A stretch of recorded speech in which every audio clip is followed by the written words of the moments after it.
Web developer कैसे बने। यदि आप सक्सेसफुल वेब डेवलपर बनना चाहते हो तो आपको किस तरीके से प्रिपरेशन करना चाहिए, आपको क्या क्या चीजें सीखनी चाहिए। वेब डेवलपर्स में फ्रंट एंड क्या होता है, बैक एंड क्या होता है, वेब डेवलपर्स में सर्वर्स क्या होते हैं, डेटाबेस क्या होते हैं। ठीक है, इस वीडियो के माध्यम से मैं आपको पूरा का पूरा एक कंप्लीट रोड मैप बताने जा रहा हूं कि यदि आप घर बैठे वेब डेवलपर की प्रिपरेशन कर रहे हैं या कि आप वेब डेवलपर बनना चाहते हैं, किसी भी इंस्टीट्यूशन के थ्रू यदि आप कुछ लर्निंग करना चाहते हैं, तो आपको वेब डेवलपर में क्या क्या चीजें सीखनी चाहिए। ये एक प्राइमरी रिक्वायरमेंट हर स्टूडेंट्स को होती है।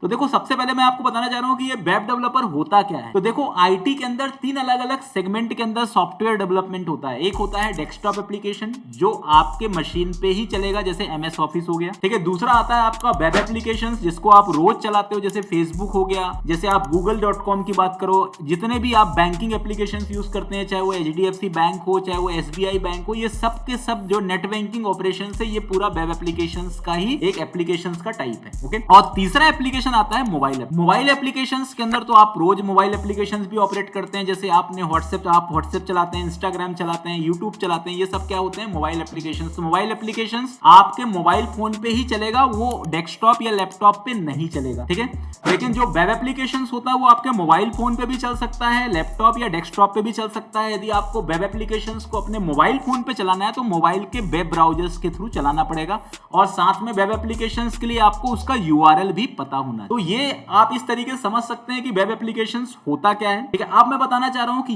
यदि आपको एक सक्सेसफुल वेब डेवलपर बनना है तो वेब एप्लीकेशन की जर्नी आपको कैसे स्टार्ट करना होगा, कहां से आपको सीखना होगा। ठीक है, तो सबसे पहले मैं आपको सजेस्ट करता हूं कि वेब डेवलपर के लिए तीन अलग अलग टाइप के क्या होते हैं, पार्टीशंस हैं। ठीक है, सबसे फर्स्ट है आपका फ्रंट एंड, सेकंड नंबर पे आता है डेटाबेस, और थर्ड नंबर पे आता है बैक एंड प्रोग्रामिंग। तो मैं आपको तीन पार्ट में डिवाइड कर रहा हूं। फर्स्ट फ्रंट एंड, दूसरा आपका आएगा डेटाबेस, थर्ड आएगा आपका बैकएंड प्रोग्राम। अब ये फ्रंट एंड क्या होता है, तो फ्रंट एंड में आपको बताता हूं, जैसे आप कोई सा भी वेबसाइट ओपन करते हो तो उस वेबसाइट के अंदर का जो यूजर इंटरफेस आपको दिखता है, जो आपको यूआई दिखता है, उसे अपन क्या बोलते हैं, फ्रंट एंड बोलते हैं। जैसे आप facebook.com जब आप पहली बार ओपन करते हो तो जो साइन अप फॉर्म आपके सामने आता है, डिजाइनिंग आती है, जो ब्लू कलर का आपका हेडर आता है, नीचे आपका फूटर के अंदर ग्रे कलर का फूटर आता है, साथ में अलग अलग टेक्स्ट फील्ड, बटन, ये सब क्या होते हैं, यूआई होता है, इसे बोलते हैं फ्रंट एंड। ठीक है, तो मतलब आप ये समझ सकते हो जैसे कोई भी कार है तो उस कार का जो आपका एक्सटीरियर होता है वो उसका होता है। ठीक है, बाहर से जो आपको कार दिख रहा है वो क्या है, उसका फ्रंट एंड है। भैया वेब डेवलपमेंट आप स्टार्ट करें तो आपको फ्रंट एंड से ही चालू करना है। फ्रंट एंड में सबसे पहले आप HTML सीखिए। अब इसमें टाइम कितना देना होगा, अब आपके दिमाग में ये भी आता होगा कि HTML हम कितने टाइम में सीख सकते हैं। तो HTML 5 से 7 दिन बहुत है। ठीक है, 4 घंटे आप 5 से 7 दिन यदि आप HTML पे लगाएंगे तो HTML सीख जाएंगे, पर HTML के अंदर आपको HTML5 सीखना है। ठीक है, ये भी ध्यान रखो, ट्रेडिशनल HTML आपको नहीं सीखना है। HTML5 में बहुत सारे अच्छे अच्छे टैग आ चुके हैं, जैसे इसमें आपका डिफरेंट, जैसे हेडर टैग है, फूटर टैग है। ठीक है, तो मतलब सेक्शन टैग है, साथ में आपका आई फ्रेम टैग हो गया, ऑब्जेक्ट टैग हो गया, वीडियो टैग हो गया, ऑडियो टैग हो गया। तो ये जो टैग जो बहुत ज्यादा यूज होते हैं, हेडिंग टैग हो गया, ये टैग आपको ज्यादा प्रैक्टिस करनी है। ठीक है, पैराग्राफ टैग हो गया। तो ऐसे HTML के बहुत सारे अलग अलग टाइप के टैग, आपका जो बेसिक टैग है वो पहले सीखिए, फिर एडवांस टैग सीखिए। जैसे आप टेबल टैग सीख सकते हो, LI UL टैग सीख सकते हो। तो ये जो एडवांस टैग है, कंपोजिट टैग है, इनको भी आप अच्छे से सीखिए। HTML के अंदर किस तरीके से आप HTML के एट्रीब्यूट होते हैं, कौन कौन से एट्रीब्यूट्स इंपॉर्टेंट होते हैं। ठीक है, जैसे IMG टैग के अंदर आपको ALT अल्टरनेट टेक्स्ट एट्रीब्यूट हो गया, SRC एट्रीब्यूट हो गया। तो मैं आपको एक एग्जांपल बता रहा हूं कि इस तरीके से आपको HTML इन डेप्थ सीखना है। ठीक है, इसके बाद आपको नेक्स्ट जो जाना है उसमें क्या सीखना रहेगा, आपको CSS सीखना रहेगा, क्योंकि HTML तो आपको सिर्फ टैग प्रोवाइड करेगा। HTML एक पर्टिकुलर ऐसी लैंग्वेज है जो आपको टैग बेस्ड लैंग्वेज है, जो आपका एक स्ट्रक्चर बना के दे देगा, मतलब आपका ब्लैक एंड व्हाइट पेज बना के दे दिया। अब उस ब्लैक एंड व्हाइट पेज को आपको कलरफुल करना है, उस ब्लैक एंड व्हाइट पेज के अंदर कुछ अट्रैक्टिवनेस यदि आपको लाना है, ठीक है, ब्यूटीनेस यदि आपको उसके अंदर ऐड करना है, तो उसके लिए आपको CSS सीखना होगा। ठीक है, CSS का मतलब होता है कैस्केडिंग स्टाइल शीट, और ये भी एक लैंग्वेज होती है जो HTML पे डिपेंडेंट लैंग्वेज है। CSS HTML के लिए ही बनाई जाती है, और ये HTML के अंदर के जितने भी एट्रीब्यूट होते हैं, HTML का विड्थ हो गया, हाइट हो गया, मार्जिन हो गया, पैडिंग हो गया, बॉक्स शेडिंग हो गया, ठीक है, तो ये सभी चीजें यदि आपको करना है या करवाना है तो आपको CSS का यूज करना पड़ेगा। CSS को सीखने के लिए आपको 10 से 15 दिन का समय देना पड़ेगा। CSS थोड़ा सा कॉम्प्लिकेटेड होता है, क्योंकि CSS के अंदर बहुत सारी प्रॉपर्टीज होती है और CSS को अटैच करना ये थोड़ा आपके लिए क्या होगा, कॉम्प्लिकेटेड होगा। ठीक है, तो CSS में जैसे आप छोटे छोटे पेजेस बना के देखिए, आप कैसे सीखें, जैसे आप रियल टाइम इंप्लीमेंटेशन करके देखिए। जैसे आप ये दिमाग में बिठाइए कि मुझे फेसबुक का पेज बनाना, आप फेसबुक के पेज बनाने के लिए आपको HTML और CSS इनको इंटीग्रेट करके सीखिए। ठीक है, इंटरनल CSS पहले आप सीखिए, फिर इसके बाद एक्सटर्नल CSS सीखिए। ठीक है, जहां पर आपको जरूरत पड़े तो इनलाइन CSS सीखिए। तो CSS के ये पार्ट को भी बहुत अच्छे से आपको सीखना है। यदि आपने CSS सीख लिया तो अब थर्ड जो आता है आपका इंपॉर्टेंट पार्ट फ्रंट एंड का, that is called responsive design. अब यदि आपने HTML सीख के रखा है, CSS सीख के रखा है, तो आप एक वेब डिजाइनिंग तो कर पाएंगे, आप एक फ्रंट एंड तो आपने बना लिया, पर वो फ्रंट एंड रिस्पॉन्सिव नहीं होगा। अब ये रिस्पॉन्सिव वर्ड आप पहली बार सुन रहे होंगे। रिस्पॉन्सिव का मतलब ये होता है कि जो सभी डिवाइस पे रिस्पॉन्स करे, मतलब सभी डिवाइस पे जो प्रॉपर दिखे।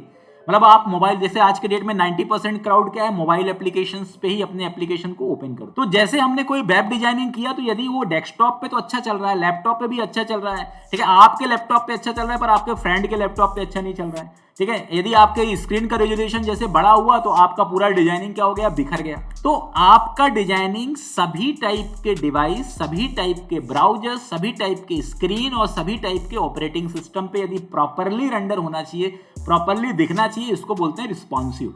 और यदि आपको रिस्पॉन्सिव डिजाइनिंग करना है तो सबसे बेटर आपका जो आज के डेट में जो पॉपुलर फ्रेमवर्क है, दैट इज द बूटस्ट्रैप। आप बूटस्ट्रैप सीखिए। टेलवाइंड भी है, लेकिन टेलवाइंड से ज्यादा अच्छा बूटस्ट्रैप है, क्योंकि बूटस्ट्रैप सिंपल है और बहुत आसानी से आप सीख सकते हैं, और मार्केट में भी टेलवाइंड से ज्यादा बूटस्ट्रैप का डिमांड है। तो बूटस्ट्रैप के लिए आपको ज्यादा नहीं, 1 हफ्ते का टाइम देना पड़ेगा। तो इस तरीके से आप देख सकते हो कि 10 से 15 दिन का, मतलब 15 डेज आप CSS पे लगा दो, 5 दिन आप HTML पे लगा दो, 1 हफ्ते का टाइम जो आप किस में लगा दो, बूटस्ट्रैप पे लगा दो, मतलब 1 महीने के अप्रॉक्स में आप HTML, CSS और बूटस्ट्रैप सीख सकते हैं। इसके बाद एडवांस फ्रंट एंड की बात करूं, यदि आपको एडवांस फ्रंट एंड सीखना है तो इसके लिए फिर आपको जावास्क्रिप्ट सीखना पड़ेगा, क्योंकि आजकल animation, slide up, slide down, height, toggle operations, ठीक है, ऐसे बहुत सारे ऑपरेशंस होते हैं जो हम जावास्क्रिप्ट के थ्रू ही कर सकते हैं। तो इसके लिए फिर आपको जावास्क्रिप्ट, थोड़ा सा टाइम आपको जावास्क्रिप्ट में देना पड़ेगा, अप्रॉक्स आपको 1 मंथ का टाइम देना पड़ेगा जावास्क्रिप्ट में। बेसिक जावास्क्रिप्ट के लिए आपको 15 डेज लगेंगे और एडवांस जावास्क्रिप्ट के लिए आपको 15 डेज लगेंगे। तो मतलब आपको 1 महीने जावास्क्रिप्ट के लिए रखना। तो इस तरीके से फ्रंट एंड में HTML, CSS, बूटस्ट्रैप, जावास्क्रिप्ट, ये 4 का कॉम्बिनेशन है। यदि आपने ये चारों फ्रंट एंड में बहुत अच्छे से कर लिया, इसका मतलब ये है कि आपका फ्रंट एंड का प्रिपरेशन हो चुका है। लेकिन अभी अग्नि परीक्षा जो है ना फ्रंट एंड की, वो बची हुई है। अब इनका यूज करके आपको एक छोटा सा 5 पेज का कोई भी एप्लीकेशन आपको बनाना है। आप पर्सनल वेबसाइट बना सकते हो या कोई भी वेबसाइट ले सकते हो। आप इंटरनेट में ढेरों सारी वेबसाइट है, आप चाहो तो कोई भी वेबसाइट का रेफरेंस ले सकते हो और उस वेबसाइट का 5 पेज एटलीस्ट आप डिजाइन करिए, जिसमें home, about us, contact us, our services, gallery हो, और वो वेबसाइट पूरी तरह से रिस्पॉन्सिव होना चाहिए।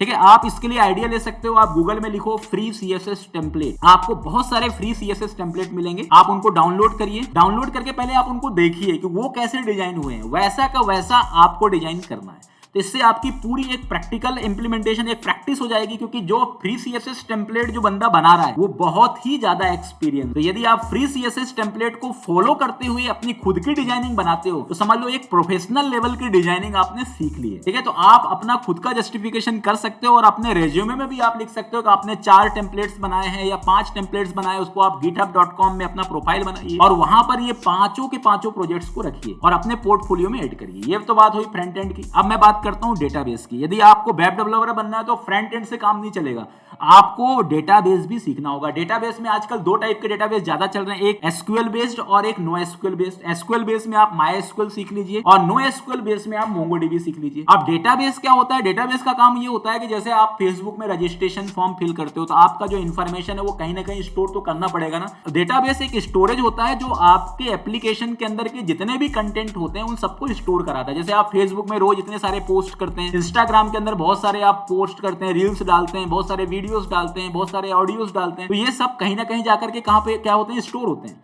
तो स्टोरेज का काम किसका है? डेटाबेस का। आप ऐसा समझ सकते हो कि जैसे आपके मोबाइल फोन के अंदर जो आपका मेमोरी कार्ड होता है या जो सिस्टम मेमोरी होती है वो एक डेटाबेस की तरह ही है। तो एप्लीकेशन में डेटाबेस भी बहुत ही रिक्वायर्ड है और वेब डेवलपर के लिए सेकेंडरी आपको डेटाबेस सीखना कंपलसरी है। अब मैं तीसरी की बात करता हूं। तीसरा जो सबसे ज्यादा इंपॉर्टेंट है, डेटाबेस में टाइम कितना लगेगा? डेटाबेस में आपको एटलीस्ट 15 to 20 डेज तो देना रहेगा। यदि आप कोई एक डेटाबेस सीखते हो, यदि आप 2 डेटाबेस सीखते हो तो आपको करीबन 2 महीने का समय निकाल। तो इस तरीके से 1 महीने तो आपने बहुत अच्छे से किसमें लगा दिया? फ्रंट एंड में लगा दिया, 1 महीने आपने जेएस में लगा दिया, 1 महीने आपने डेटाबेस में लगा दिया, 3 महीने तो आपके ये लगे। अब जो सबसे इंपॉर्टेंट होता है वेब डेवलपर में, उसको बोलते हैं बैकएंड प्रोग्रामिंग। अब बैकएंड प्रोग्रामिंग में आपके पास बहुत सारे ऑप्शन है। बैकएंड प्रोग्रामिंग में आप जावा से भी बैकएंड प्रोग्रामिंग कर सकते हैं, पाइथन से कर सकते हैं, नोड जेएस से कर सकते हैं, पीएचपी से कर सकते हैं, रूबी ऑन रेल्स से कर सकते हैं। तो बहुत सारे टेक्नोलॉजी है, ठीक है, मार्केट के अंदर। तो इसमें से आपको जिसमें भी इंटरेस्ट है, जैसे आपको जावा में इंटरेस्ट है तो बैकएंड में आप जावा में भी जा सकते हैं। जावा के लिए सबसे बेटर क्या फ्रेमवर्क है आपका, स्प्रिंग बूट और स्प्रिंग एमवीसी।